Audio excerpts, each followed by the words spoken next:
Hello, everybody. We're officially starting. Welcome, everyone, to our third annual Summer Public Shoreline Access series with Coastal Resources Management Council, Rhode Island Sea Grant, and the Coastal Institute. My name is Laura Dwyer. I'm the Public Educator and Information Coordinator for the CRMC. And we also have Monica Allard-Cox from Rhode Island Sea Grant, Leah Feldman, also from CRMC. We have Michael Woods from the New England chapter of Backcountry Hunters and Anglers. We have Representative Terry Cortriand, and we also have Senator Mark McKinney. And so just a few things. This kicks off our summer series on public access. We're going to be planning 2 in-person events later in the summer. So event details to be announced. If everyone could please put their questions into the Q&A, not the chat, that would be great. And I think I'm going to now turn it over to Leah Feldman. Awesome. Thank you so much, Laura. Hi, everybody. Welcome. As Laura mentioned, this is the first installment of the Rhode Island Sea Grant and CRMC Shoreline Access Summer Series. So we're meeting today, kind of an incredibly crucial moment for shoreline access in Rhode Island. We are discussing the recently passed shoreline access bill, though it's yet to be signed by the governor's office. So there's still I's to dot and T's to cross, but this bill is a product of years of work from the folks you see in front of you, the Special Legislative Commission to study and provide recommendations on the issues relating to lateral access along the Rhode Island shoreline, which convened last year and made a recommendation of this, which our organization, the CRMC, was a part of. Today, we have with us experts in the field to share with us the behind-the-scenes working of how a bill like this gets made, gets passed, makes its way into law. Some refer to it as how the sausage is made. So we're getting a real good behind-the-scenes look here. So I would love to introduce the folks that we have with us. I'm not sure if your screen probably does look like mine. So on the bottom right-hand corner of your screen, we have Representative Terry Cortriand, who was elected to represent District 72 in Portsmouth and Middletown in November of 2018. She's the second vice chair of the House Small Business Committee and is a member of the House Finance Committee and the House Environment and Natural Resources Committee. She's had a very storied and successful tenure thus far as a representative for the state of Rhode Island. I'm not going to give too much away as to how she got involved in the shoreline access business. I will leave that to her. But we're very, very excited and grateful to have her here with us. We also have Senator Mark McKinney, who I think is on the bottom left corner of your screen. Mark McKinney represents District 30 in Warwick in the Rhode Island Senate. First served in the Senate from 2019 to 2020 and was again elected in November of 2022. In his first term in the Senate, he served as Secretary of the Senate Committee on Rules, Government Ethics and Oversight, as a member of the Senate Committee on Judiciary and as a member of the Senate Committee on Special Legislation and Veterans Affairs. Before he joined the Senate, he played a key role in bringing together the business community, insurance companies, and labor leaders during the successful overhaul and reform of the Rhode Island's workers compensation system. So, and then finally, we have the top right-hand corner of your screen is Michael Woods. Michael is, as Laura mentioned, the chair of the New England chapter of the Backcountry Hunters and Anglers Association. In addition to helming the very busy New England chapter, Mike brings engineering background to this topic and is an advocate for shoreline access all across the state and appears to be completely tireless. He really spends a lot of energy in making sure that the public's rights are protected. So we're very grateful to have him, all 3 of you. Thank you so much for being here. We're really excited to hear the sort of the long road this bill took to get to where it is today. And we're very excited for each of you to share what your role is, continues to be in shoreline access for the state of Rhode Island. So I think we're going to start off with Representative Cortriand. And then we'll move on to Senator McKinney and then get the final word from Mike Woods. And we will have a question and answer period, as I mentioned, at the end of the session. So please be sure, if questions come up during each speaker's time, put those in the Q&A session. And then, the Q&A section. And then at the end, our own Monica Allard-Cox will help sort of navigate questions and make sure everybody gets their chance. So without further ado, Representative Corcoran. Thank you so much for having me this evening. And I think this is such a great service that CRMC and is it Sea Grant that you all are doing together? Because as we embark on this new law that we hope to see signed in the very upcoming days, it's going to be really important to get education out to the public so that everybody understands what the new statute says. So, and with that, I guess I'll just give a really brief snapshot of what's in the bill, and then I'll just tell you how I got started on this adventure, which it really has been a wonderful adventure. So the bill right now, as the compromise that was made between the House and the Senate, harks back to the study commission in many ways. And it states that from the lowest rack line, the rack line closest to the water, landward 10 feet, that is where the public access will be. And then there's some other details, which I'll let Senator McKinney talk about, because the Senate did put some things that weren't in the original House bill, and I think they were all improvements. And so I want to thank his partnership on that. And so I'll just go back to 2021, or even before that, when Scott Keeley got arrested on the beach. And I had no idea that there were activists on this topic. A couple of people from the House sent me the article, and I had seen it because it got a lot of press. And I had been frustrated that we weren't talking about sea level rise in the chamber. And so my colleagues were sending me this article, and I was thinking, oh, how could I use this story to talk about sea level rise? And so I started asking around from people, who should I talk to learn more? And I might have started even with Scott Keeley. And he pointed me in the direction of Dennis Nixon, who I knew of.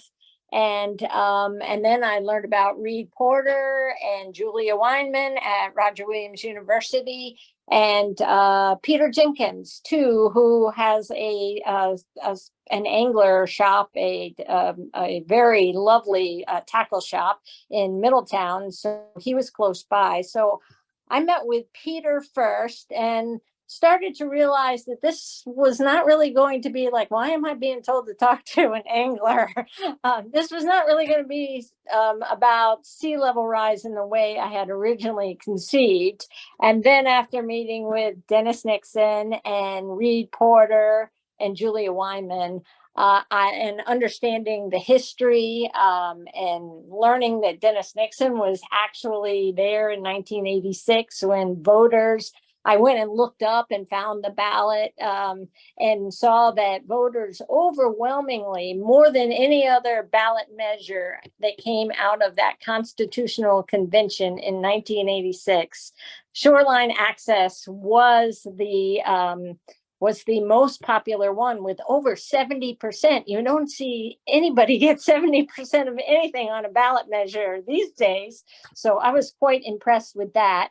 And then I was also digging into legislation. And in 2012, there was, I believe it was a representative had put in a bill, somebody that's no longer in the chamber.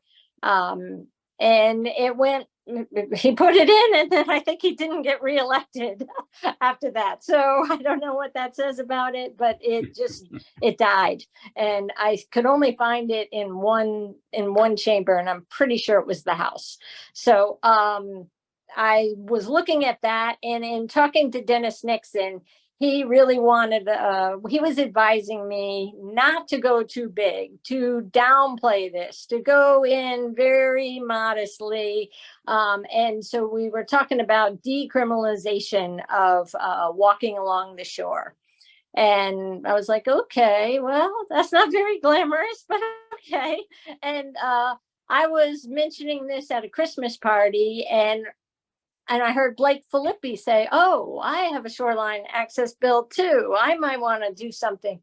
So it's like, maybe we can work together on this. So I was struggling with Ledge Council to get this bill in the form that I was hearing that Dennis Nixon was advising me to get it into, with this, trespassing. But they kept putting it into the CRMC statute. And when I spoke with Blake about it, I brought it to him, and he opened up his desk and handed me a bill, and it was exactly what Dennis Nixon and I have been talking about, which was pretty incredible. So Blake graciously let me put the bill in. And I think we may have put it in 2 years. And I started bugging the speaker about it. And at first he was like, oh, we have all these public beaches. What do we need this for? And so I prepared a little report for him, talking about the history. And I think I left it with his secretary.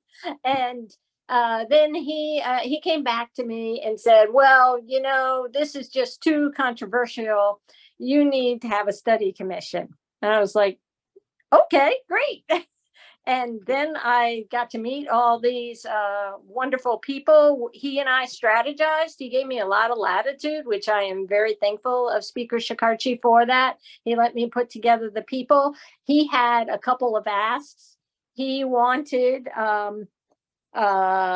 former Senator Mark McKinney, who was from his district, I believe, or nearby, from Warwick in the Buttonwoods area. And he wanted a retired Supreme Court judge, Judge Flaherty. Those were his two asks, and the rest of the things that we kind of agreed on, I got to pick the experts, Dennis Nixon and Mike Rubin, and we had Save the Bay. Topher Hamlet was there most of the time. We had somebody from the surveyors, Land Surveyors Association. We had somebody from the Attorney General's office. We had Julia Weinman from Roger Williams University. We had somebody from the David Splain. I think that might have been another person that the speaker recommended, and he was from the Rhode Island Real Estate Agents Association. So we had a pretty good crew. I might have missed somebody. I'm sure Mark will help fill me in if I've missed anyone. But we started right at the beginning, and I had then since been put in touch with Professor Sean Linus, who now is he has made many appearances in Rhode Island talking about shoreline access. And so I thought, I started to map it out in my head, the study commission, that we should start with the history, and then we should bring in the experts, as it turned out, Nate Vinantero and Janet Freeman from the Coastal Institute, who came in and talked about their work at Matunic where they have been monitoring sea level rise. They were between Sean and Nathan Vinantero. I think those two were the most persuasive witnesses. We also heard from CRMC directly. In fact, that's somebody I forgot, Mr. Willis. Jeff Willis sat on the commission as well. But we heard from CRMC, we heard from the anglers, we heard from a property owner. We heard from the public multiple times. We even went down to South County. That was it was really good. We had a wide range of input, I think, and but the coastal scientists were really, I think, the most persuasive, because when we first started the commission, we were not all on the same page. There were some of us were advocates, but I'll let, this will be coming close to the time that I'm going to turn this over to Senator McKinney, because he was one of the skeptics, and so was Judge Flaherty. They were both not too sure that we really needed to do this. But I think after hearing from the scientists and their work and about how, which was really focused, their presentation was focused on mean high water, which has been the current law since 1982. Not really a law, but it was case law, but not a statute. And that case law had been driving our practice on shoreline access. And it talked about mean high water being the line. And the coastal scientists showed us that mean high water, especially on our southern shores, the shore is so dynamic that it's underwater sometimes most of the day. And the public's access that was voted on by overwhelmingly, as I said, in our 1986 Constitutional Convention, was kind of illusory, to use Rep. Filippi's words, because it's underwater, and it takes scientific surveying equipment, which the coastal scientists used, of course, but the average member of the public cannot see where mean high water is. And so this Ibison case law that we have been using just really wasn't working for the people. And we were pretty much came to nearly unanimous agreement that we needed to do something, and then 10 feet above the visible high tide line was where the study commission landed. And I think we had one abstention, and that was from the real estate. David Splain abstained, but everybody else really wanted, we got together, we really became friendly with each other, and there was a feeling that we wanted to have consensus. And so from there, we decided against the trespassing clause. We did not really think, and it was Judge Flaherty that moved us in that direction. And he just thought that if we're going to make this a statute, it just needs to be a statute. We shouldn't be, lollygagging around with this trespassing clause statute. He didn't think that was the appropriate place for it. So now we have a bill, and the House ended up at 6 feet. And I'm going to turn it over to the senator to pick up from here. I think it's a good time to turn it over to my colleague, my esteemed colleague over in the other chamber, Senator McKinney.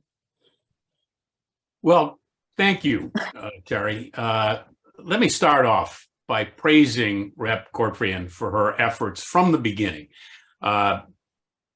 Commissions, as the speaker has noted on any number of occasions, are where bills go to die. And this was a commission that actually took the subject matter, grabbed it hard, looked at it carefully. Assiduous efforts by people to study this issue and come back with something that was going to be workable. And I'll give credit to the folks who were on it. I think you did name everyone pretty much who was on it, Rep. You had, I thought of Kendra Beaver, who was there on one occasion, but she may have been from the same, one of the same agencies. Yes, Save the Bay. Save the Bay. So I think, and Julia, was it Julia Wyman from Roger Williams, who yes. was on it as well? But I think you named everyone else. The fact is, let me go back to the beginning from my perspective. You just gave it from yours. Maybe it'd be helpful. I was out of the Senate, and I'm asked by Speaker Shikarchi, who is an old friend, if I would go on to this commission. I did not have a particular interest in shoreline access. But when the speaker asks, it's sort of like when your mayor asks if you can do it, you say, sure, I'll help out. So as is probably fairly well known, and as Terry alluded to, I was a skeptic. I was looking at this and thinking, I'm not sure that there's any need at all to go changing that mean high water mark as being the boundary of public access. And I was, let me also say this, I was somewhat fortunate in that I brought to the table a little bit of experience. Specifically, I've been called upon from time to time to, let's say, mediate, informally resolve disputes that happen at the shore.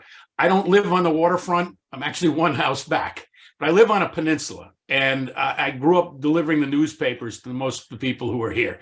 And so because of that, I know most of the people who are here. And I've had occasions where a property owner on the waterfront has thrown someone off their beach, or what they perceive to be their beach. And when that's happened, interestingly enough, the person who got thrown off on one occasion called the police. The cops come down, they have absolutely no idea what they're dealing with. And they immediately take the side of the property owner against the person who had called them. And so I've been in that position and dealt with people who were there at the time, in the trenches, if you will, trying to figure out a thorny issue, one that unfortunately is far too often unclear. So, I'll say as an aside, for a time after that, we had a Warwick police officer who really made the effort to find out sort of the parameters of this property law pertaining to beaches and shorefront access. Unfortunately, as too frequently happens, he gets promoted, moves on to another position, and suddenly all that incredible institutional knowledge that we were enjoying goes by the boards. And now the next time someone's called, what are we doing? We're educating them right from the get-go. So it brings me back to the point I was making, which is education is an incredible part of this. And that's why, again, Terry alluded to the fact that we included on the Senate side a provision for education, in large part because that had been discussed in the commission. Signage was discussed in the commission. We included a piece for that. But it's certainly preferable if folks are educated, and that enables people to resolve the dispute, I think, more often right there at the beach, rather than have it end up going who knows where, into court months later and becoming a major brouhaha. So that's what a lot of our effort was about. And assuming that the governor signs this bill, and I remain optimistic that he will indeed do that, and it becomes law, we will then have, I think, much greater clarity. And I'm moving ahead, but specifically what we will have is a situation in which the parties should be able to determine the pertinent boundary right there at the shore. From the seaweed line, as was mentioned, it's 10 feet landward of that. If there are two seaweed lines, it's from the one closer to the water. If there's no seaweed line, it's from the wet sand line. You add 10 feet in each of those instances, and that's something that people will be able to discern. It's not perfect. There's not going to be a seaweed line every time. There may be some other things that we've somehow overlooked, but we were told that probably about 90% of the time, you'll be able to see a discernible seaweed line, and that will allow everyone to pretty much know, adding 10 feet to that, where they can go, where they can't go. Interestingly enough, one of the things that I thought was as compelling an argument as anything was that for the past 40 some years, since that Ibbison case in 1982, there have been no successful prosecutions of trespassers. And that's for a very simple reason. In order to trespass criminally, in order to have a successful prosecution of someone who's alleged to have trespassed, there needs to be a showing that they had criminal intent. Criminal intent means knowing that what you're doing is against the law, doing it anyway. So in this situation, if no one knows where the heck that line is, it's very hard for prosecutors to prove criminal intent. That has meant that instead of being able to successfully prosecute trespassers, they end up in situations as they did with Scott Keeley, who Terry had mentioned. And Charlestown, I believe, paid $25,000 to Scott, which Scott turned around and invested in the effort to improve shoreline access. That's not really the way things ought to work. I do think some property owners have a very reasonable argument to be made that it ought to be clear, and they should know what's theirs, what's not. And they shouldn't have people coming up on their seawall, up on their lawn, onto their patio, into the kitchen and grabbing a beer. That's just not how it's supposed to work. So with all that said, the chairwoman, I think, gets the credit for having this legislative commission that wasn't just a place for the bill to die, but indeed had the kind of witnesses, including experts, that came out and gave us more than enough evidence for us to work with, and insight from the experts in particular that was invaluable. The result of the presentation of all that evidence was exactly as the chairwoman said. We ended up with a number of folks, including myself, including Justice Flaherty, whose positions changed markedly over the course of examining this evidence. And we got to the point where we came to accept, first of all, the fact that the MHW, the mean high water mark, simply doesn't work as a boundary. I mean, we're not talking any great surprise. I think it's pretty high up on the list of what qualities a boundary ought to possess, that it can be seen. And when the MHW can't be seen, that makes it a lot tougher to be a workable boundary. So as we came to that conclusion, one of the things that we saw pretty clearly was that the people of Rhode Island had the right and had indeed used the shore for centuries. And this was part of the discussion we had in the Senate. It was also clear that they didn't just stop at an MHW. Nobody knew where the heck an MHW was. They didn't stop at the seaweed line.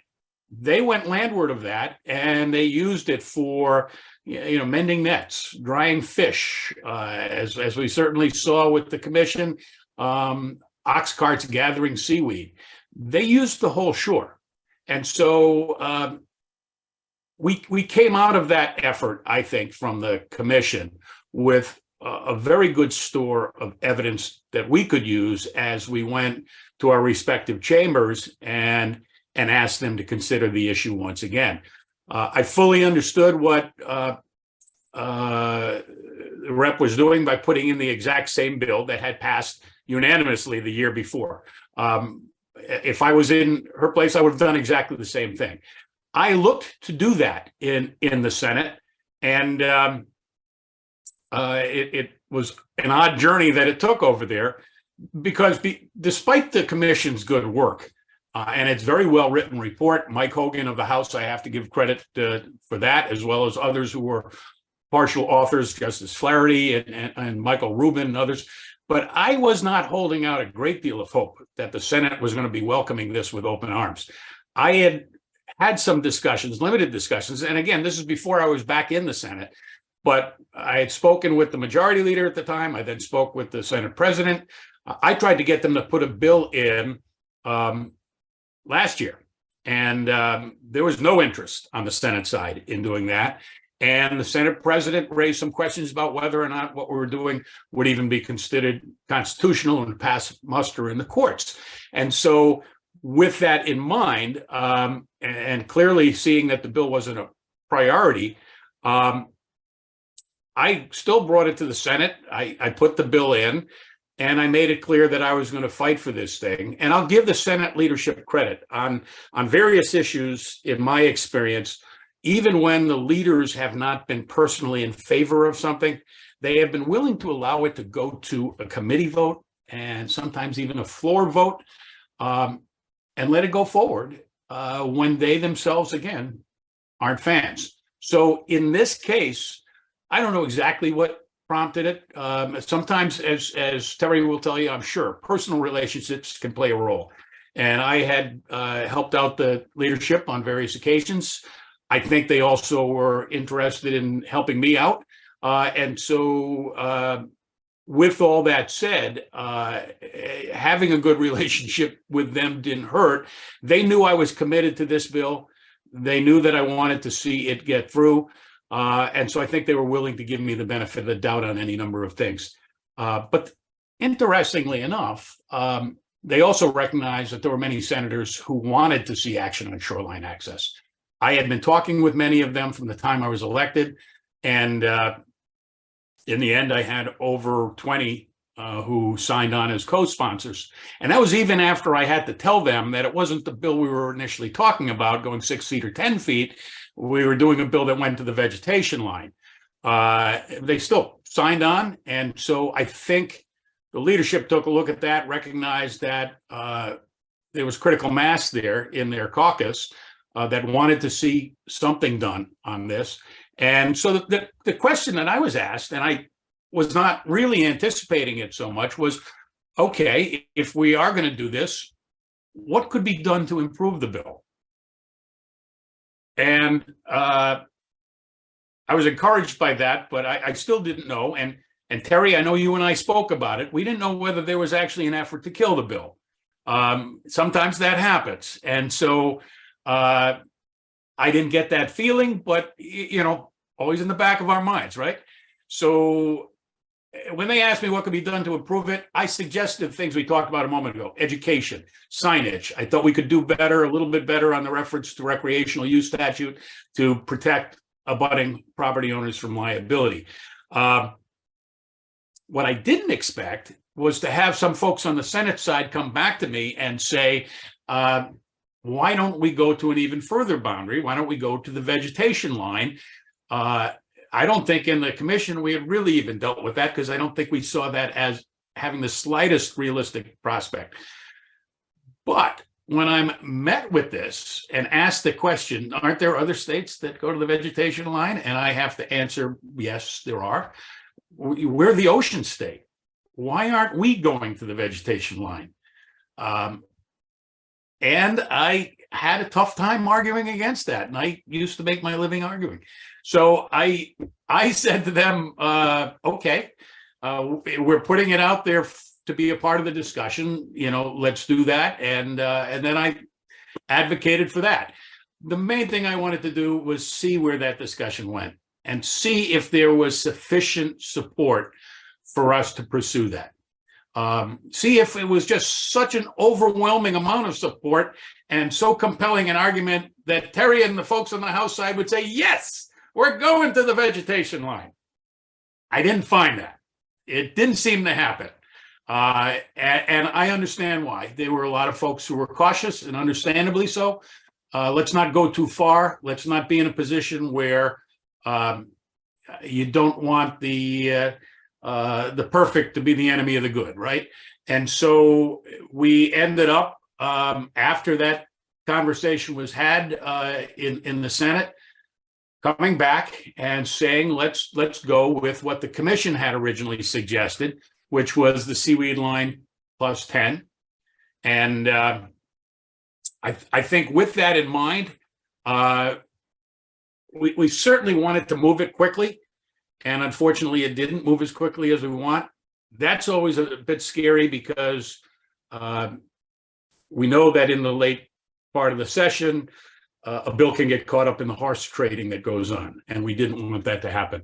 I guess there are a couple of other things I'll mention with regard to this bill. There were two other things that happened as we were moving toward the finish line, let's say. One of them, Chair Dawn Oyer in the Senate, Chair of Judiciary, who was very helpful throughout this process, agreed to meet with a couple of opponents of the bill. This is when the bill was still in the vegetation line form, but we had already pretty much decided we were going to the 10 feet. And when we met with these people, one of them, who was a lawyer, very sharp, but managed to tick off the judiciary chair in about 5 minutes, which didn't help her case. But told us that one of the arguments that she was going to make, or told us of one of the arguments she was going to make. I probably shouldn't reveal it. There's probably no point in that. But I appreciated that, because having told us one of the arguments she was planning to make, we went back and we added a few words that I think will be helpful in the event that that argument happens to get raised somewhere down the road. The second thing that happened as we're moving down the road was that we recognized there'd been a slight change in the case law with respect to this issue. Earlier this year, the U.S. Supreme Court denied cert, which is essentially saying, no, we're not going to bother taking up a case and considering it. It's been decided by the lower court. We're going to let that lower court ruling stand. And the lower court ruling from both the district court level and the federal court of appeals level, in this case, an Indiana case called Pavlok, had established fairly strongly that if a legislature, as the highest authority in a state, takes action to clarify a confused situation, such as Indiana had on Lake Michigan with respect to where the public could access around the lake, and such as we have on our shoreline, their action taken to clarify that confused situation deserves considerable deference from the courts, and in essence shouldn't be touched. So it's our hope that, having added in a little language to make it clear that this is exactly what we're doing, clarifying that situation, that it will be viewed by the courts favorably when there are challenges. And I think we all know there are going to be challenges. So that's been expected, and we've done everything we could to prepare for those. I do have to give some credit to some of the folks who have been helpful all the way along. Michael Woods, obviously, and Topher Hamlet have been involved in this issue and have been a great help. We don't have a huge staff. We have a good staff in the legislature, but it's not huge. And so very often we rely upon some of the advocates to be helpful. And those two were invaluable. I have to give credit to folks like the Senate president, because I believe he ended up voting for this, and I would not have bet the ranch that that was likely to happen a year ago in discussions with him. But I will say that part of that is because of the good work done by the commission and our efforts to bring out all of the evidence. And I think we did bring out most of the evidence so that folks who perhaps were on the fence or even against it, sort of the Frank Flaherty and Mark McKinney who sat on that commission, eventually come around and say, geez, there's a lot to this. Leader Pearson in the Senate was a huge help. And we had a few folks, Jake Bissalon, who's now running for Senator Goodwin's seat, helped out a great deal. Steve Hayes and Patty Breslin from the Senate Legal Counsel office, and Jamie Rhodes, who was Chair Oyer's attorney. All of them played a role in making sure that this thing was crafted in a way that I think in the end enabled it to fly. And then I'll have to reiterate what Terry said. Judge Flaherty, Dennis Nixon, Michael Rubin, those folks were incredible in terms of what they did while we were on the commission. And I think that even after that, they put us in a position where we could succeed with this, and the speaker and Rep. Cortrian enabled all of that. So, one of the things that people don't realize is that this bill is significant. Terry, I think on the floor you used the term historic. I have to agree. I think it's interesting that we went from, what was it you just said, not very glamorous, to historic in a relatively short time. So good for you. But I think this bill is important, not only and significant, not only for folks like me and my neighbors who live on a peninsula, but I think this bill is of the greatest importance for the folks who live in Burrillville or Exeter, Pasco, or, some of those places, West Warwick, where you're not quite as close to the shore. And when you go there, you want to enjoy it. You don't want to be hassled. So I'd like to think that we have we've done a good service in terms of clarifying that issue for Rhode Islanders. Agreed. Thank you. Thank you, Mark. Yeah, that's, man, it's a great story. It's, I think the word historic is accurate. I think this is it's a big win for, you know, for everybody. I think you did a great job of explaining how this sort of thing is really beneficial for everybody. The lack of clarity means that there's just no enforceability on either side. And I think that's part of what makes this particular change so good, because it just allows people to really understand what it is they're going up against, where, you know, what the rules are. And I just think, you know, it's good for everybody, but it's not about what I think, it's about what you all think. And so with that, I'm going to turn it over to Michael Woods, who's going to talk to us a little bit about the legislative process, how, you know, we've just heard from Representative Cortbrand and Senator McKinney about the thought, kind of the road this bill took from the House and the Senate. And Mike, I believe, is going to talk to us a little bit about how that road is paved, what it takes to get something down that road. So take it away, Mike. Thank you, Leah, and thank you for the very kind introduction at the beginning. I appreciate being here today to share a perspective on advocacy and sort of the role that the advocates, you know, whether it's organizations or the public, have played in helping the shoreline access bills to move through the process. And to get them really to the point where they are one signature away from becoming Rhode Island law. And I agree with Senator McKinney that I'm also very optimistic that signature is forthcoming. Before I dive in, I did want to give a quick introduction for Backcountry Hunters and Anglers, the organization that I volunteer for. I think that'll help the audience to understand sort of the perspective or the interest that I've brought here and why it's been an important issue for us. We are a North American organization, although I live here in Rhode Island and I volunteer for the New England chapter. So my focus is a lot more local than BHA's North American mission. And across the country, we're focused on protecting access to public lands and waters and conserving the wildlife that inhabit those places. And so when this issue came onto my radar, this issue of access really to both public lands and to public water, it was a clear-cut fit for BHA's mission. It's something that for me personally as a hunter and angler, I find myself spending a lot of time on the coast, whether it's fishing or hunting. And so not only did it fit within the mission of the organization that I'm representing, but it also mattered to me personally. And when it comes to advocacy, I find that is the reason why a lot of people get involved, is because they care about the issues that they're advocating on. So before I dive in, and I am going to go back through sort of the process that Terry and Mark walked through from an advocate's perspective, but I did want to quickly touch on, maybe I'll call it my crash course for advocacy in Rhode Island.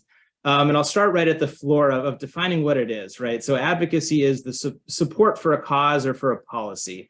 It's as simple as telling somebody in an elected or maybe in an administrative position, this is what I want to happen. You know, so here we wanted the shoreline access, the lack of clarity to improve. But that's a tough mission or a tough message for a representative or a senator or an administrator to take. So the way I think about it is that it's always better to advocate in pretty specific terms. You know, what is the change really that I want to see? And then even better, do I understand the problem well enough to convey how I want that change to happen? And if we can tell the people that are in the positions to make decisions or to enact change exactly what we want to happen, it's easier for them to put, you know, the right language into a bill or the right language into a regulatory proposal. And Terry talked a little bit about the process of developing that first language and then how that evolved and eventually became the bill that the legislature passed. So knowing exactly what that language is vitally important, and understanding the issue. Knowing the playing field is also important. So with this proposal, we're talking about the legislature. So there are different things like committee hearings. This bill, you know, these bills happen to have a study commission as well, which is a little bit different and more intensively focused on an issue. But there are other instances where you might be operating within the executive branch or within an agency like the Coastal Resources Management Council or DEM. So knowing the branch that is going to be able to control the issue that you're advocating on is very important. Also knowing the level of government that you're going to be working in. State government, for example, the General Assembly, reps and senators, and the governor and the agencies. But sometimes the issues that we care about, and as I think about shoreline access, I think sometimes about parking.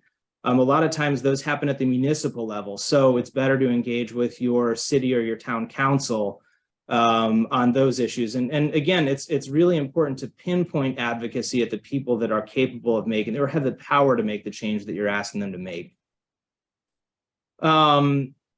Next, we've got to identify our representatives in government. This isn't always the easiest thing to do, but the Rhode Island Secretary of State does have some helpful tools on their website. Primarily, the people that were elected are going to be found in the elections and votings section, and there's a Find My Representatives in Government tool. That's going to be your first step to finding the people that represent you in the state house or in the agency or in the the town council, the legislative bodies. But as I mentioned, it's not always the legislatures that have power. Sometimes it's the agencies. Sometimes it might be a municipal department, like a Parks and Recreation department, for example, in your town. But regardless, that Secretary of State tool is going to be able to help you find the different people in government that represent you as as a resident of Rhode Island or whatever state you live in. A couple tips on actually engaging with elected representatives or agency administrators. It always helps to start with "I'm a constituent," right? That conveys that you as a rep or a senator are the person that's representing me in government, and I vote for you. And the next time that there's an election, I may vote for you again if I find that you've taken action to help my cause. Try to be respectful when doing this. Realize that you're not always going to agree with your representatives in government, but at the end of the day, even if you disagree, they're going to be representing you, and they're going to be your representative at least until the next election, and sometimes beyond that.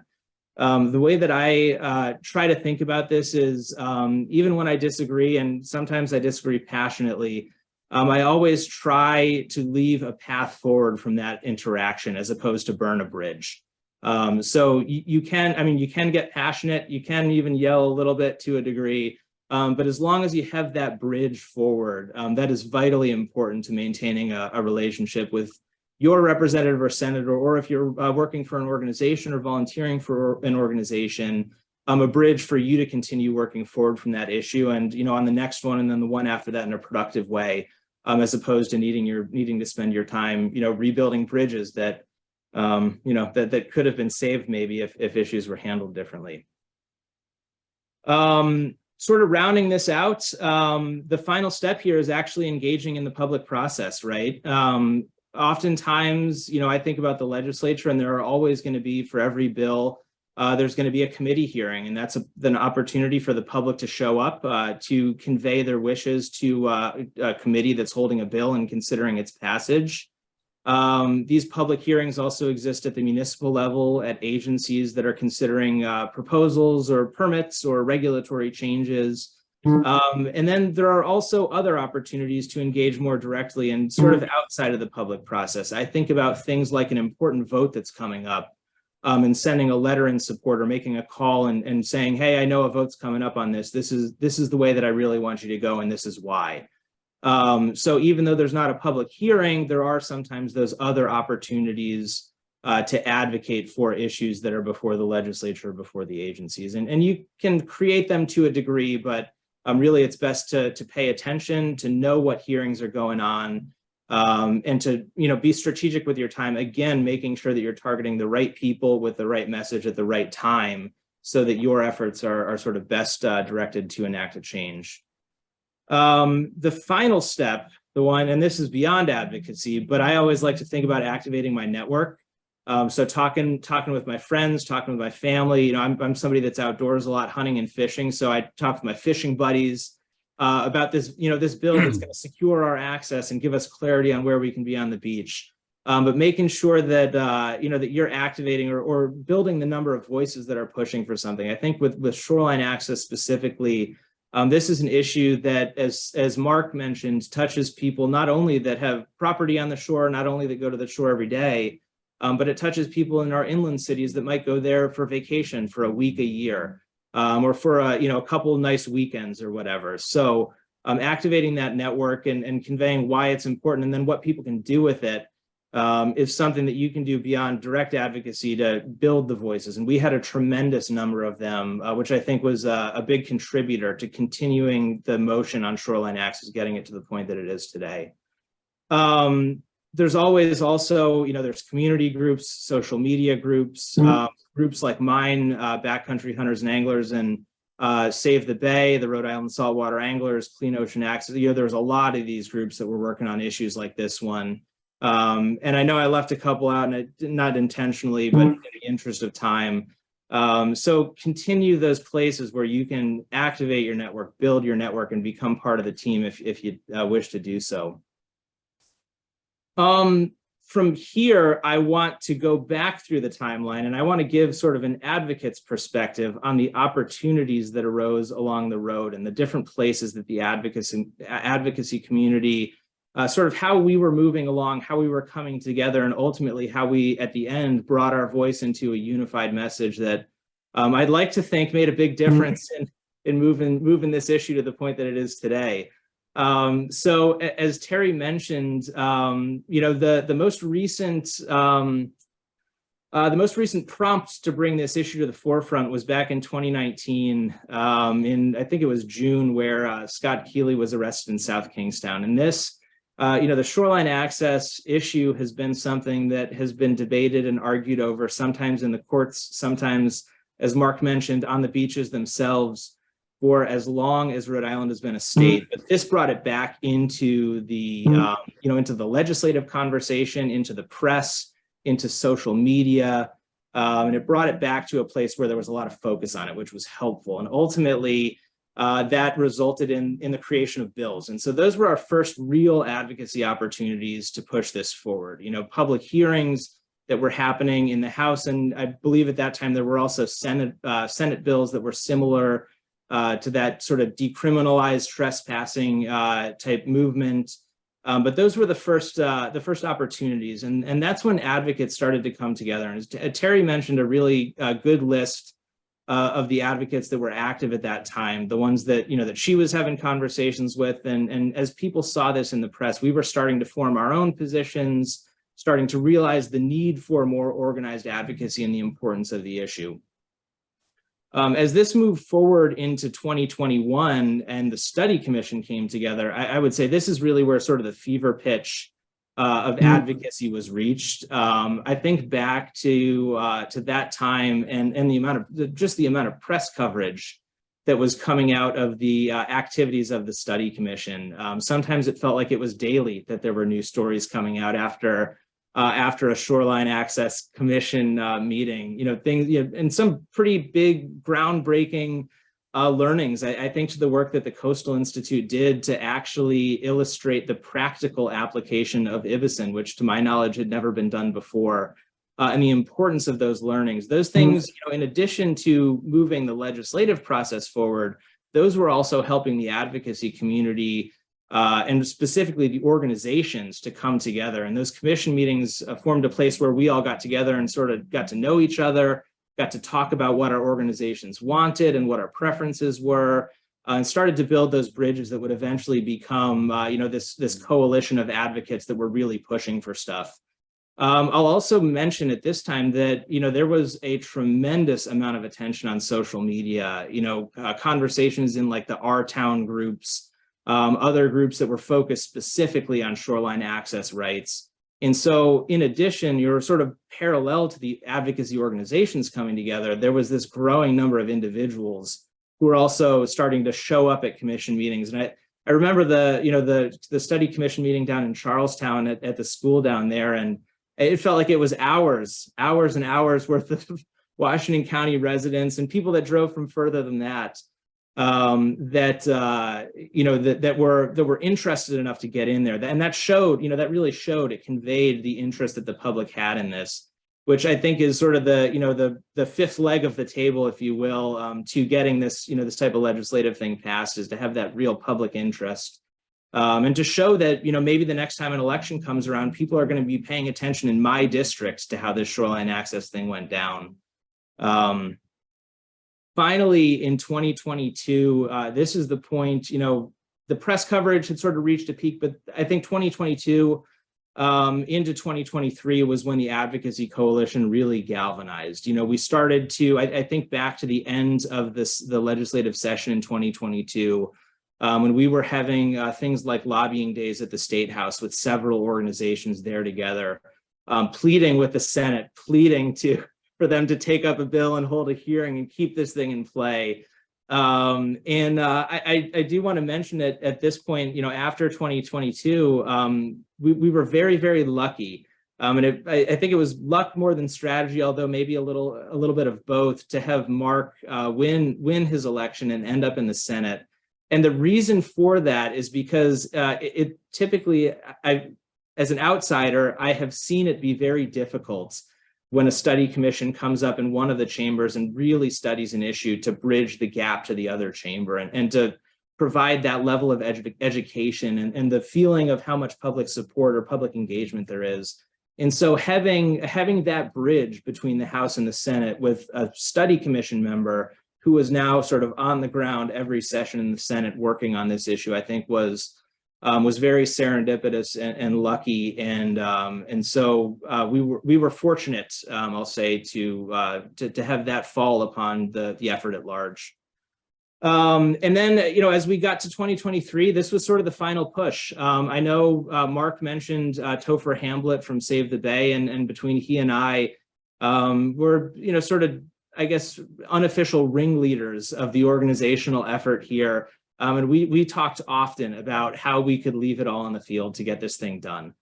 That involved, showing up at the different committee hearings, and there were a couple that had public testimony, and then as we made amendments to bills and voted on bills, there were a couple more. But just being in the room and maintaining a presence in the State House, talking to legislators directly as they walked into and out of committee hearings and floor sessions. And also lobbying with the legislative leaders, the speaker and the president, as well as the governor, who now sort of, has control, needs to approve this issue or hopefully not disapprove. But it is sort of the final step of the Rhode Island legislative process. Increasing public engagement. One of the other opportunities that arose during 2023 came out of the divergence in the two bills, right? The original vegetation line proposal and the 6-foot proposal, and sort of as we thought, how do we get these two things into a unified proposal? That also provided an avenue for advocacy, and so we tried to help steer that process, to steer the terms of the compromise as best we could, to advocate for the finish line that we wanted to get to, and to ultimately stay in the room until we got there.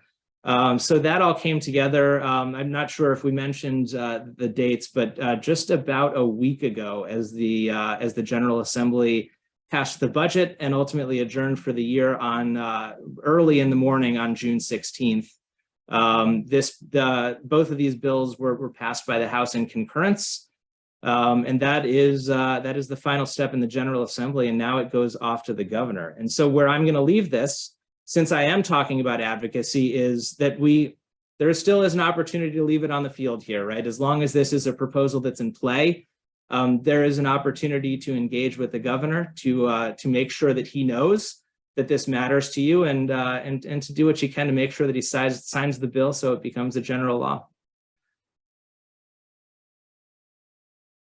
Awesome. I love that final push for advocacy. That's great. We've got, 50 people in the crowd, so 50 signatures, right? Yeah. 50 people is 50 advocates. There you go. Exactly. I love that. That's going to be our tagline for our webinar series for the summer. You arrive at our webinar, you leave an advocate. All right. Well, thank you so much, Mike. That was incredibly informative. I know that every time I hear Mike talk, I feel a little bit more inspired to, make my voice heard, learn more about the process, get involved, bother my reps. Luckily, not Mark or Terry, but so I think what we're going to do now is open the floor up for some questions. Before we move on to that, I do want to mention, so speaking of advocacy, getting involved, I'm joined here by, Laura Dwyer and Monica Allard-Cox. Laura Dwyer and myself work for the Coastal Resources Management Council, and Monica Allard-Cox runs the Rhode Island Sea Grant program. And we have partnered with a private consultant, and we were able to receive some funding from NOAA to pursue what's called a project of special merit. So the CRMC, if you don't know, has an arm in public access as well. We are sort of more on the perpendicular access side. So rights of ways to the shore, you got to get down to that lateral access. You have to get down to that seaweed line, that 10-foot line. And so that's sort of our game, is getting you down there. So the CRMC has the ability to designate rights of ways to the shore in perpetuity for the public. So we are going about the process of trying to expand and improve our public access program. And what we've been awarded to do by the federal government is to create what's called a needs assessment, figure out what it takes to help get people down to the shore. What are the barriers? What's preventing that from happening now? What kinds of rights of ways would be beneficial? What kinds of rights of ways don't people need? And so we have, with our partners, Impact by Design, created a survey for anyone and everyone who uses the shore in Rhode Island to take to help us learn what it is that brings people to the shore, what could get you there more if you're not getting there as much as you'd like to. So we have that survey in the chat right now. So if you have a minute, during this process, when it's over, if you miss the link in the chat, it's on the CRMC website as well. So it would kickstart your new career as an advocate real well to just fill out that survey for us and help us make sure that the shore remains accessible, continues to be accessible, improves its accessibility moving forward. That's our goal. So that's our CRMC plug. We're going to move on now. We've got a couple of questions in the chat. They are pretty varied in terms of what their topics are. I'm going to let you all, I'm going to let our speakers decide who's the best fit to field each of these. I'm going to start off with one that we received a couple minutes ago, and maybe while the speakers are answering, I'll let Monica choose our next question. But our first question is basically something that we did touch on a little bit earlier, but education. So, the potential for conflict, of course, is there between property owners and users of the shore. And so this person has asked a question where, for example, where there's, either erosion or a storm tide or the, for whatever reason, the property owner at that exact moment has no beach area between the 10-foot setback from the rack line to the dune.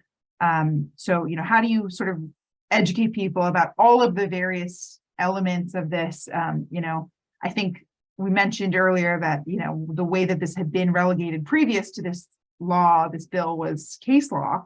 And so there are certain to be instances in which there is either misunderstanding or just a lack of recognition as to what behavior is allowed, what kinds of things are appropriate. And so I guess the question is basically, are there examples that you can think of that maybe the Senate or the House has already addressed in terms of this bill and how it might come into contention between a property owner and a shoreline user moving forward?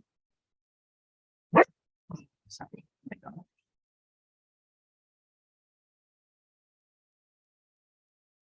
Sorry, I had to unmute.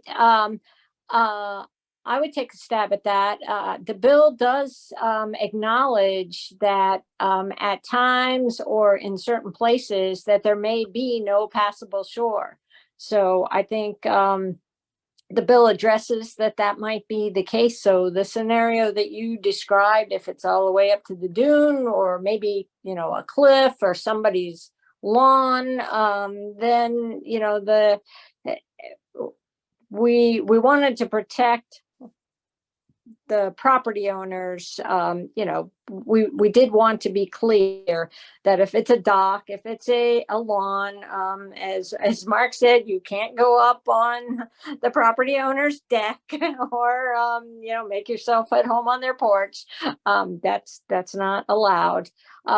We did have discussion about like behaviors of what you can and can't do. You know, we did not create a zone of lawlessness, and I think I got that term from our friend Mike Woods. So if something's illegal now, it remains illegal. And one of the biggest complaints that I have heard is litter, and just, you know, leaving, not taking, you know, not being respectful of the environment, much less somebody's private property, and, you know, leaving your trash or anything else. I've heard all kinds of things being left behind. I won't go into detail, but please don't do that because that just makes this, those were the biggest arguments against this. So the bill goes back to what's in the Constitution, which is the ability to swim from the shore, the ability to fish from the shore, passage along the shore, collect seaweed, of course. And then there's this, but not limited to.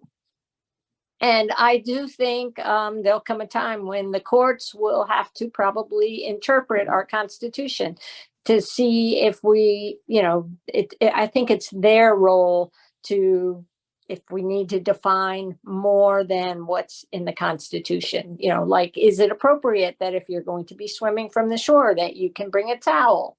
Or if you are fishing, can you bring your cooler to sit on, or your tackle box, or, you know, whatever gear that you carry along? Because those are questions that have been asked. But the members of the commission and many legislators that I've spoken with think that it's really the role of the judiciary to interpret the Constitution in particular. If it was just the statute, I think that would be in our field, but I feel like the Constitution is in their field. And I'll let, if anybody else wants to weigh in. I'll gladly weigh in on that, and I think you captured it very well, Terry. The masterful stroke, I think, was in our not getting into more than we could bite off. We were, as a commission, charged with looking at where on the beach you can go landward from the water. We weren't looking at how you get to the beach, and we weren't looking at what you can do on the beach. I've tried to explain that to people, particularly property owners. They don't want to hear it. And I don't for a moment doubt that they haven't put up with some ugly stuff down on the beach. I think we've all seen it. And as Terry mentioned, there are some unmentionable things that take place. And I think generally that is for the local authorities to deal with. And that's what I've told people. Sadly, much of the time, the local authorities don't want anything to do with it. And or you get the situation I referred to earlier where the cops really don't know. And there's not much certainty involved, even on the where issue, let alone the what, you know, and how you get there. So I'd like to think, if anything, we are clarifying it in terms of the where. But Terry's absolutely right. What was illegal before, what was not allowed on the beach before, is not allowed, you know, now because we passed this bill. It's simply a question of a little bit further beyond, most of the time, the mean high water mark, where you can exercise those rights: fishing, swimming, gathering seaweed, passing along the shore.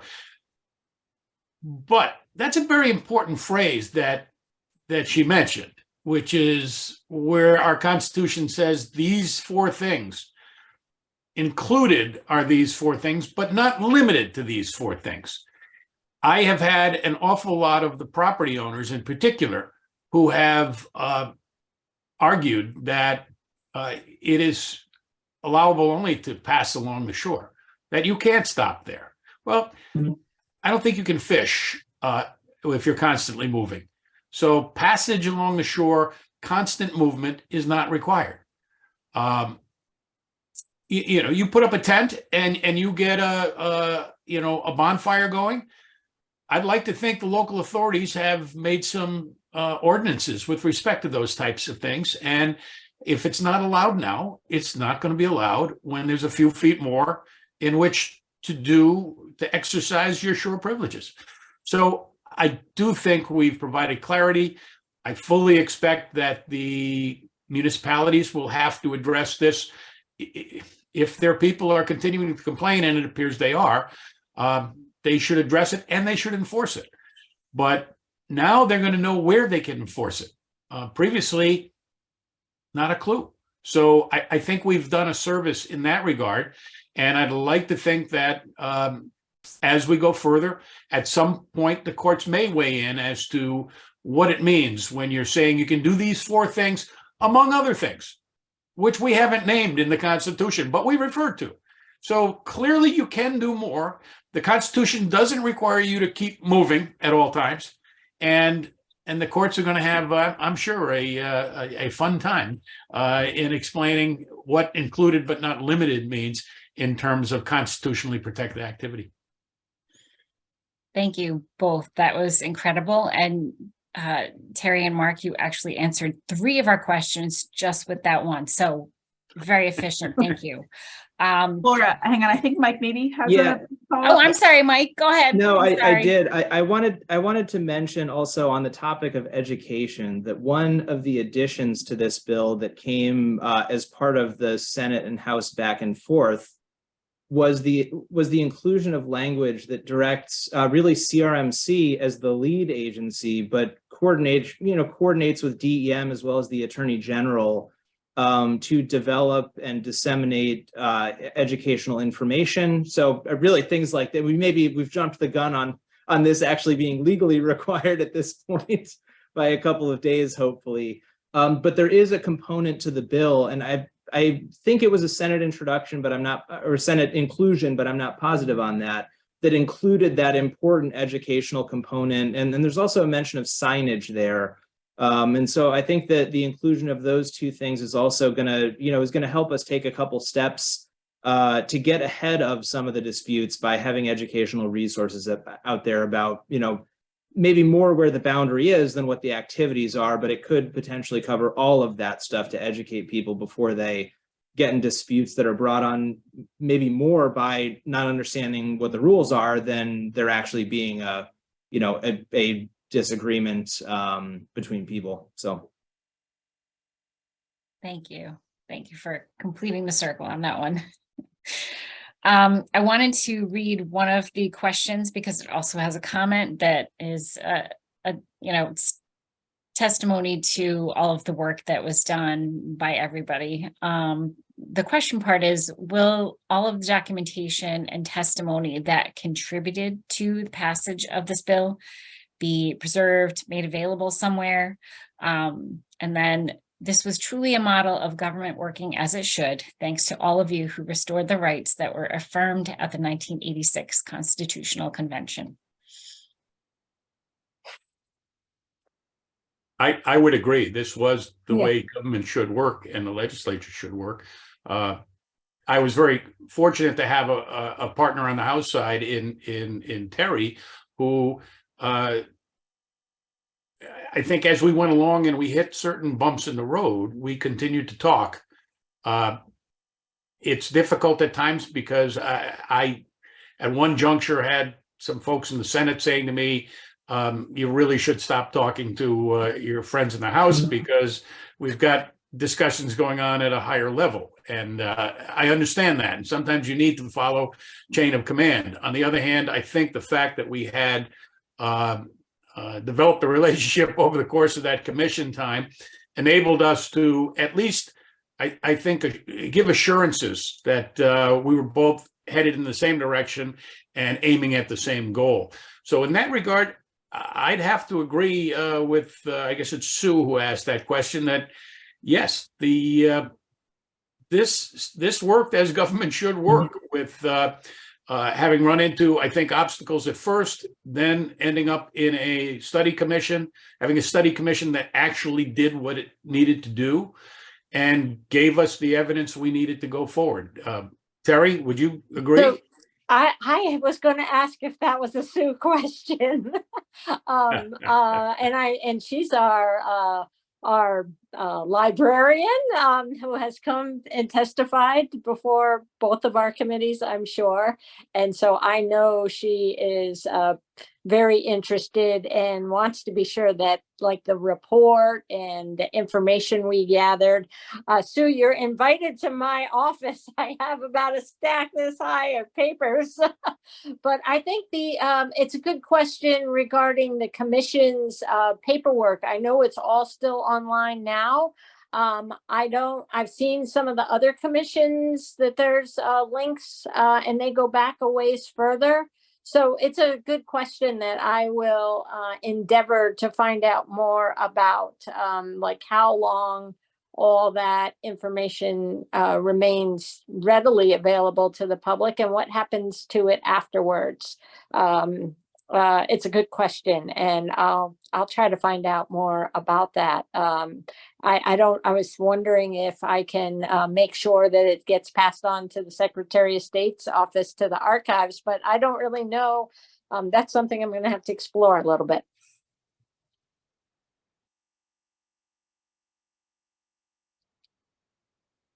Okay, great, thank you. We have a couple of questions that refer to property ownership issues. And so, does this, so I'll try to compact the three into one. Does the bill redefine private ownership in any way? And then also, if there is fencing that blocks lateral access, will that fencing be ordered, CRMC or others order that fencing to be removed? And then, let me see, there was,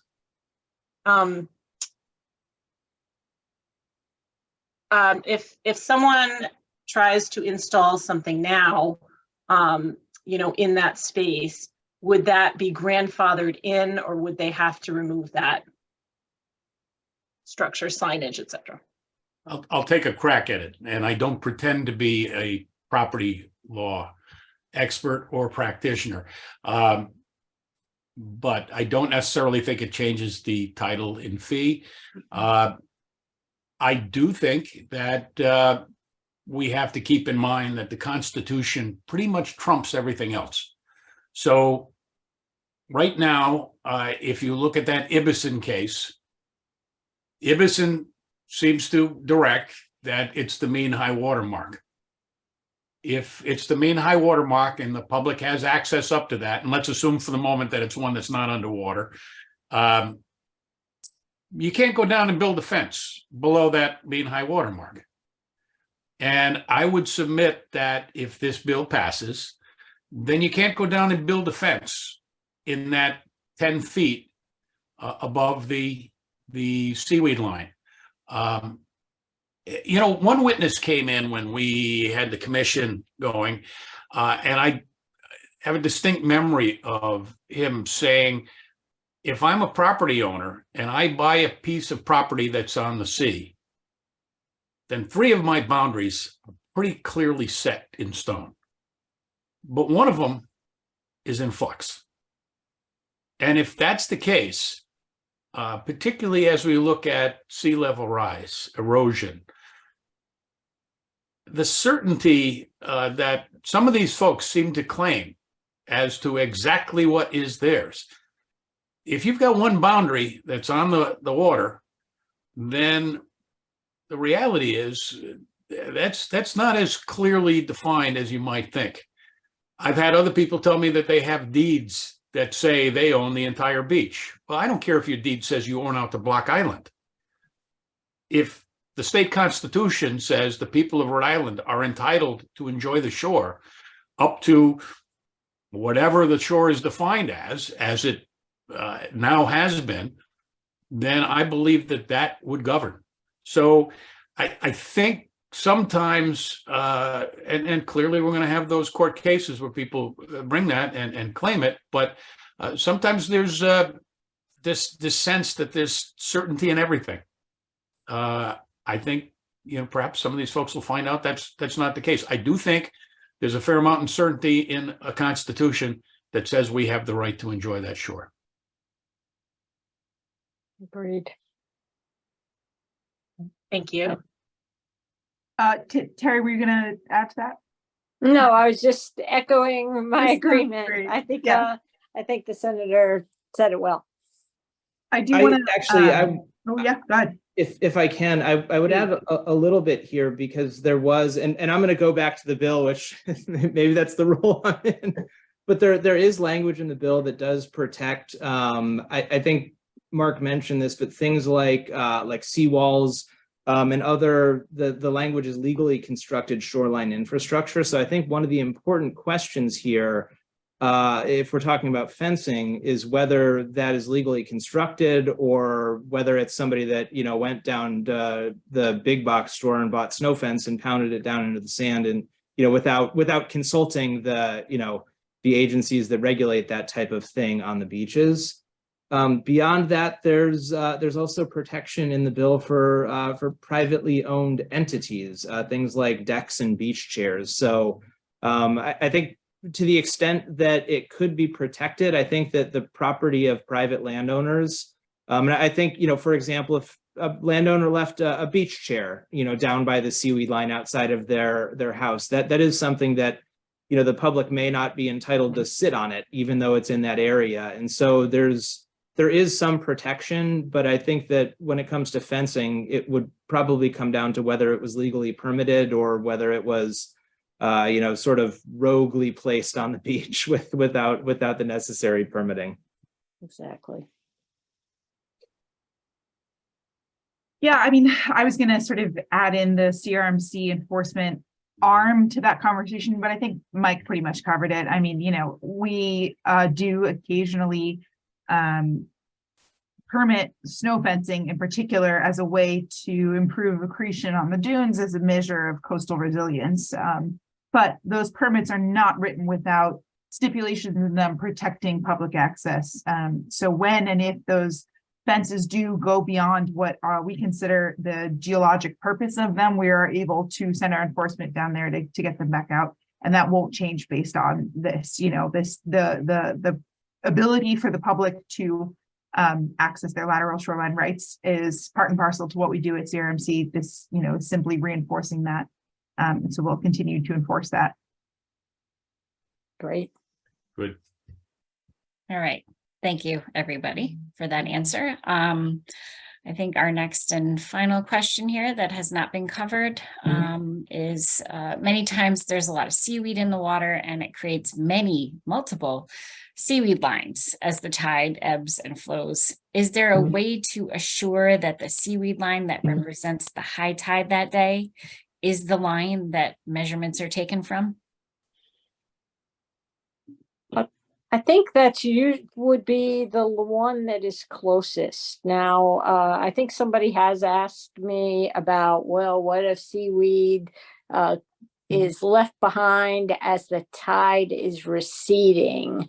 And I'm not really sure how to respond to that. I think what we were envisioning is the line that you see closest to the water is where the 10 feet we would go landward 10 feet from there. Have you thought about that, Senator or Michael? If seaweed is left behind as the tide recedes, does that happen? What do you think? I think if there's a line, if it's just seaweed and clumps left behind, I don't think we can really be looking at that. But when Right. the bill actually says that if there are multiple lines, you go with the one closest to the water. Right. I think that's That's how it. we read it.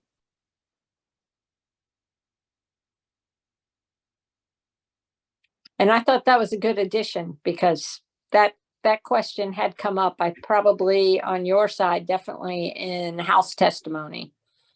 that scenario. So I think that was a really good idea to And that add was that. Senator Victoria Gu from Westerly who added that. And I think there were various aspects of this where folks weighed in, particularly people like Senator Gu, who had a real passionate interest in making sure this passed as the best possible bill. So yes, that was a good addition. If I could add a little bit of insight into that, because I remember I was quite confused by the language when I first read it, and it really benefited me to hear some explanation about it. And I don't think we've gone into that in this discussion. The rationale for the closest to the water language is that really the nature of the tides is dynamic, and so there are often situations where yesterday's tide raised higher on the beach than today's tide might. You know, I think about the king tides that happen from time to time that are the highest of the tides, and subsequent to those, the tides afterwards are going to be lower and do have the potential to leave lower high water marks or recognizable tide lines. So the intention in adding that language was that the 10-foot buffer would really be attached to the most recent of the lines in the event that yesterday's high tide did not go as high on the beach as today's. And obviously tide isn't the only, tidal height isn't the only factor. Sometimes a shift in wind can also result in a tide raising higher today than it did yesterday, or vice versa. So as I took it, that was really the intention of this language, was to ensure that, on each tide, a new line was drawn. And if yesterday's was higher than today's, that the public was only entitled to the most recent of them. And that would be the lowest one that hadn't been washed out by the water coming in and then going out. Exactly. I think that also provides a little bit of a defense for the argument that this was simply an effort to create, lots more public access without keeping in mind anything else. So I think by dint of the fact that we went with the C-word line, it speaks to that. Great. Thank you. Thank you all. We had a late submission question. I'm just going to throw this one out there quickly. And it's for us. So you guys are off the hook. For CRMC, any early thoughts on what public education on this issue will look like, other than this webinar, of course? We're off to a good start. Senator Gu's name keeps getting kind of thrown around, but she has been really integral to the public access fight thus far. And she and I have had discussions about another bill that we're hoping to maybe next legislative session get through, which is a signage bill, a way to sort of ensure that the education that's needed at the shoreline is there and remains there for folks that could call into question. As much as these webinars, I think, do provide a pretty good forum for folks to learn, we're never going to reach everybody. I also think, the people that check their email and can get onto a webinar like this are not necessarily the ones that are going to be having these conversations at the shore, at least, not every time. So we do want to be sure that we're making the public aware in a meaningful way of what has changed, what their rights are, and what, they can sort of, I'm about to say, dig their heels into the sand. I feel a little weird about that, but just sitting there. But yeah, we want to make sure that we're providing people with the information so that they can feel that they're exercising their rights, that they don't need to be afraid. They don't need to go down to the shore and feel like there's a potential for conflict. That's what we're trying to avoid. We want to make sure that, in addition to these fights that we have to get the rules written down, they don't really mean anything if we're not walking the walk too, so that's very much, it's part of what we as the CRMC take on as sort of our mission as an agency. But yeah, I think getting the word out whenever we can, webinar is a good way to start. Yeah. And I'd like to just add quickly to that from the Rhode Island Sea Grant perspective. As we've mentioned on this webinar earlier, we're also working on a project funded by NOAA with a needs assessment for shoreline access. And part of that has been that we're trying to build a coalition of folks and partners who are also interested in public access. So we've had conversations and meetings and things like that with obviously folks from Save the Bay, Clean Ocean Access, Friends of the Waterfront in Newport, and other groups. And so, we all share in that effort because we all do want the same thing, which is people to understand what their rights are, on all sides of it. So that we're hopefully reducing conflicts at the shore. So it won't be CRMC alone that has to do that work. So I'll be interested in seeing the AG assist, because we clearly put that in that section dealing with the signage. There are lots of signs out there, and we've all seen them, and they've been documented, that have absolutely no basis. And anyone can throw up a sign, and if they get away with it, talk about a chilling effect on access to the shoreline. So I think it will be helpful if the AG has someone who they at least dedicate to this, probably not full time, but at least say this person's going to be our point person on looking at illegal signage, and making sure that people understand what they can put up, because there are some property owners who may want to put up a sign, but they may hesitate because they don't want to get in trouble with the authorities. So that's an area that could clearly be straightened out even before Senator, and I'm aware of her bill on signage. I think it does more than the one provision in the shoreline access bill. And so great if that should pass. But I think even at this point, right now, with what we've set forth in this bill, there's more than enough authority for the AG to assist CRMC in figuring out what appropriate signage should be. Awesome. Thank you. Anybody else want to weigh in on this one? I think the important thing is that we keep the conversation going and, keep working toward education, because that is my job. And working with Leah and Monica, that is just what we're working on for the immediate, and also looking down the road, 5 years from now.